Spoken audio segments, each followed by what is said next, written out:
తెలుగువారి సంస్కృతి సంప్రదాయాలకు ప్రతీకలైన జాతీయ స్థాయి ఒంగోలు ఎడ్ల బల ప్రదర్శన పోటీలను చిలకలూరిపేటలో నిర్వహిస్తున్నట్లు ఎమ్మెల్యే ప్రత్తిపాటి పుల్లారావు తెలిపారు. పల్నాడు జిల్లా చిలకలూరిపేట గోల్డెన్ గార్డెన్స్ లో రేపటి నుంచి ప్రారంభం కానున్న ఎడ్ల పందాల ఏర్పాట్లను ఆయన పరిశీలించారు. మంత్రి గొట్టిపాటి రవికుమార్, నరసరావుపేట ఎంపీ లావు శ్రీకృష్ణదేవరాయలు పోటీలను ప్రారంభిస్తారని ప్రత్తిపాటి తెలిపారు.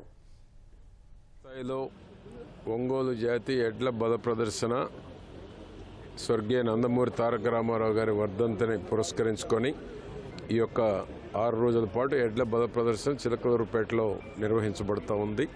చిలకలూరుపేటలో వచ్చేటువంటి రైతులకు కానీ, ఎడ్లు పెంచి పోషించేటువంటి రైతాంగాన్ని కానీ, చుట్టుపక్కల సుదూర ప్రాంతాల నుంచి వచ్చేటువంటి వారికి కానీ ఎక్కడ అసౌకర్యం కలగకుండా అన్ని రకాల సౌకర్యాలను ఇక్కడ ఏర్పాటు చేయడం జరిగింది. సుమారు 30 లక్షల రూపాయలు బహుమతులు వచ్చిన ప్రతి ఎడ్ల జతకి రైతును గౌరవించి సన్మానించి వారికి ఒక గుర్తింపుగా మెమంటో ప్రైజ్ ఇవ్వడం జరుగుతుంది.